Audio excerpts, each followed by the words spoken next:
Why can I barely walk after sitting? I'm going to give you 3 causes for hip arthritis stiffness after sitting, and I'm also going to give you 3 ways to make it better. This is a question that I get all the time from people suffering from hip arthritis. Why do I get so stiff when I go to stand up after I've been sitting for a while? And it's related to why people feel stiffness when they first get out of bed. And the first cause is because of a lack of movement over time. When that ball and socket of the hip joint is just not moving because you've been sitting for a while, or if you've been lying down sleeping at night, you just haven't been moving like you normally would throughout the day. Throughout the day, you get up and go do things, and you fidget in your chair, you shift in your seat, you shift when you're in your recliner, or you're standing, and there's natural movements that occur in the hip joint.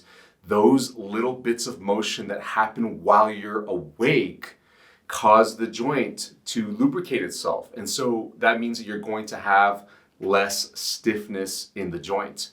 But if you're still, if you're not moving, like if you're sitting for a while or if you're lying down sleeping at night, and that hip joint is just in the same position for several minutes, several hours, like when you sleep or sit, then what happens is the cartilage surfaces begin to stick on each other. Now, let me take a side note here, a little detour to explain why this happens, and then we'll get back to the causes. If you think of cartilage as like a sponge, like a dish sponge that you dunk in water, before you dunk it in water, it is dry.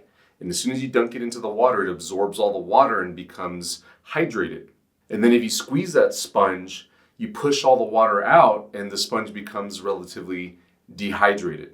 Now think of cartilage as the same thing, because if you look at it microscopically, it is, we call it a collagen matrix. It's a bunch of different cells and parts of cells that are kind of like a web space together, and it looks very similar to like a sponge, and it is designed to be very lubricated because there needs to be smooth motion inside the joint. But if that joint has had an arthritic problem for a while, it's usually being over compressed, just like you're squeezing that sponge, and so it squeezes the water out of the cartilage, which makes it less lubricated, less hydrated, and more likely to stick. That's why the stiffness, coming back to the sitting and why you're stiff afterwards. So if you're still for a long time, you just don't get much lubrication through the cartilage of the joint, and it leads to stiffness, and you slowly have to free it up after you get up to walk. Now, the second reason is related to that compression idea that I was talking about. There are muscle imbalances in people that have hip arthritis that cause the ball and socket joint of the hip to be compressed extra, to be pushed together, usually towards the front, and that causes that cartilage to get the water pushed out of it, just like the sponge analogy that I was talking about. And so when that compression happens, it's sustained over time because that muscle imbalance, you live with it. It's there with you all the time until you decide to change it and figure out what to do to correct it, which we talk about at length here on this channel. But if you have that muscle imbalance and you're going to get a consistent extra compression going through the joint, that's going to lead to that stiffness. Now, the third cause of the stiffness from sitting when you go to stand up is that when your hip joint is sitting, when it's in a sitting position, your hips upwards like this. This is the right hip, and this is the top of the thigh bone. You're in this position right here. It's a little difficult to see, but when you move the hip into that position right there, what's happening in the ball and socket joint, this is the front of the hip, is your ball is this way on the socket. So the front edge of the socket is being pressed against the front end of the ball. So you get compression specifically in that area on the front of the hip. And if you're sitting for a while, that part gets extra compression. So you've got multiple things going on here. You've got the muscle imbalance adding compression, then the weight of your body pushing against the front edges of the ball and the socket joints, and then you haven't been moving for a while. All those 3 factors come together to cause that stiffness that you feel when you take your first few steps after getting up out of a chair. So here are 3 things that you can do to help that stiffness that you might be getting if you have hip arthritis and you go to stand up after you've been sitting for a while.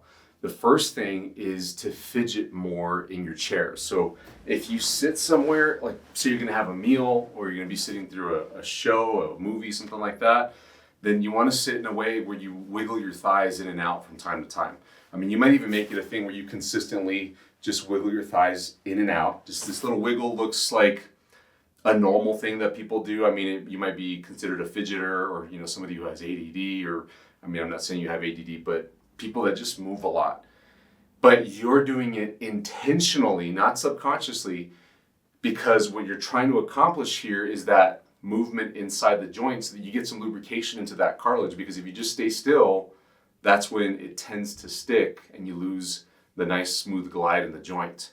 But if you make it a point to wiggle your thighs in and out like this every few minutes, at least 20, 30, 40 reps, or if you just do it consistently. When I've told people to do this, the most successful people say they just do it all the time. They're not even counting reps. They're just in the habit of wiggling their thighs in and out, and they find that that's the most successful for them, that they feel tremendously less stiff in their hips. But at the start of developing this habit, you might need to put yourself on a timer, and every 5 to 10 minutes, at most 15 minutes, I would do 20, 30 reps like this, and just be like that until you figure out how to do this more subconsciously, more like a habit.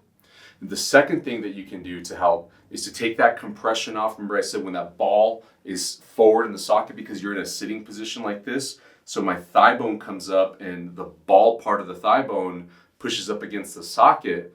So if you can sit in a way where you're more reclined back like this, that helps. That's why sitting in a recliner tends to be very comfortable for people with hip arthritis.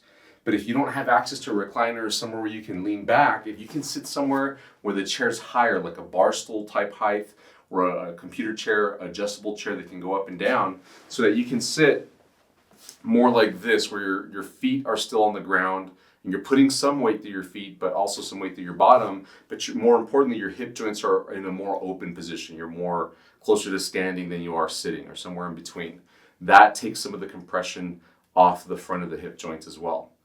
The third thing, this is a longer term fix, you've got to address the root muscle imbalance that's putting all that compression through your hip joints. Because if you don't address it, then you're going to continue with hip arthritis problems. It's only going to progress over time, because that's the root problem. You could do medications, injections, even having surgery doesn't take care of the root muscle imbalance, and it still leads to other problems afterwards if the muscle imbalance is still there. But if you can address the root muscle imbalance, then you're going to take pressure off the ball and socket joint for the long term, so that you can tolerate sitting as long as you want, and you're not worried about having to fidget or sit in taller chairs. You can be just fine, be normal again. If you're looking for a way to treat the root muscle imbalance of hip arthritis, I've got a program that is comprehensive at doing this. It's called the Hip Arthritis Recovery Program. This program is 100% online, and it's on demand, so you can access it anytime you want, as long as you have an internet connection and a device with a screen like a smartphone or a computer or tablet. Once you get into that program, it will walk you step by step through my treatment approach that I use to help people recover from hip arthritis naturally, so that they can avoid having a hip joint replacement and get back to doing normal stuff like getting up out of a chair and walking to wherever you want to walk without hobbling or limping or being in pain. You can find out more about the hip arthritis program using the link below down in the description. And you can also see all of our YouTube videos. We've got many here posted on YouTube. I put them in a playlist for you called the Hip Arthritis Help Playlist. You can find a link to that down in the description below. Hey, thanks for watching. If this was helpful for you, give us a thumbs up. Don't forget to subscribe to our channel if you haven't yet. Drop a comment here, and please share this with somebody you think needs to see this. I'll see you in the next video. Bye-bye.